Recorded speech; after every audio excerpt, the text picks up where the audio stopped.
మద్యపానంపై స్వీయ నిషేధం విధించిన ఓ పల్లెటూరు కథ ఇదే. నిఖార్సైన తెలంగాణలో ఉండి మద్యంపై సమరభేరి మోగించిన ఆ ఊరి కథ ఇదే. ఇంతకీ ఆ ఊరిలో సంపూర్ణ మద్య నిషేధం విధించడానికి కారణాలేంటి? అలాంటి ఊరు ఎక్కడుంది చూద్దాం. మందు ముట్టని పల్లెటూరు. మద్యం అమ్మినా కొన్నా జరిమానా. మందు తాగితే ఫైన్, తాగిన వారిని చూపిస్తే నజరానా. ఇది ఈ ఊరు స్పెషాలిటీ. మీరు చూస్తున్న ఈ ఊరి పేరు అజామాబాద్. నిజామాబాద్ జిల్లా ఎల్లారెడ్డి మండలంలో ఉంది ఈ ఊరు. చూడటానికి ఇది చిన్న పల్లెటూరులా ఉంది కదా, కానీ ఇక్కడ సంపూర్ణ మద్య నిషేధం అమలవుతోంది. అవును, మీరు విన్నది కరెక్టే. తెలంగాణ వ్యాప్తంగా మందు ఏరులై పారుతున్నా ఇక్కడి ప్రజలు మాత్రం మద్యం ముట్టరు. అంతేకాదు, గ్రామంలో మద్యం క్రయ విక్రయాలపైన కూడా నిషేధం విధించారు. అలా అని ఊరంతా కలిసి ఏకగ్రీవంగా తీర్మానం చేశారు. వినడానికి విచిత్రంగా ఉన్నా ఇది ముమ్మాటికి నిజం. దీనికి కారణం లేకపోలేదు. మొన్నటి వరకు ఈ ఊర్లోనూ బీరు, విస్కీ, బ్రాందీ అనే తేడా లేకుండా మద్యం ఏరులై పారింది. అంతేకాదు, సందున బెల్ట్ షాపులు కూడా ఉన్నాయి. 24 గంటల పాటు మద్యం లభిస్తోంది. ఫలితంగా యువత మద్యానికి బానిసయ్యారు. ఊళ్ళోని కుటుంబాల్లో మందు చిచ్చు పెట్టింది.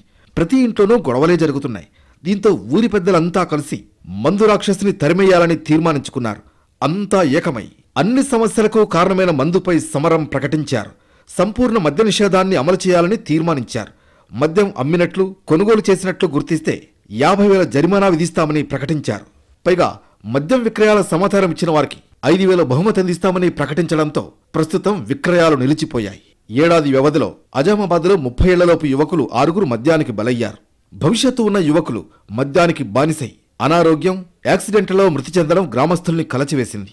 అందుకే మద్యాన్ని గ్రామంలోకి రాకుండా చేయాలని తీర్మానించారు. మా ఊర్లో కనీసం అంటే ఒక 4-5 చనిపోయారు సార్. తాగి పేగులు చెడిపోయి, లోపల ఊపిరితిత్తులు చెడిపోయి, వయసు ఉన్నటువంటి 45 లోపలనే చనిపోయారు సార్. ఒక పిల్లాడు అయితే 20 ఏళ్ళ లోపల పిల్లాడు యాక్సిడెంట్ అయి చనిపోయిండు. ఇంతకుముందు పిల్లాడు చనిపోయిండు, కుమ్మరులు పిల్లాడు 2 చనిపోయిన వాళ్ళు.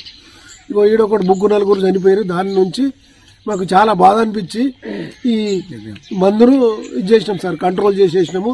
గ్రామంలో బెల్ట్ షాపులు మూసేసి మద్యం విక్రయాలు బంద్ చేయడంతో గొడవలు సద్దుమణిగినట్లు గ్రామస్తులు చెబుతున్నారు. మద్యం వల్ల యువత పెడత్రోవ పట్టకుండా ఆజామాబాద్ వాసులు చూపిన దారి స్ఫూర్తిదాయకంగా నిలుస్తోంది.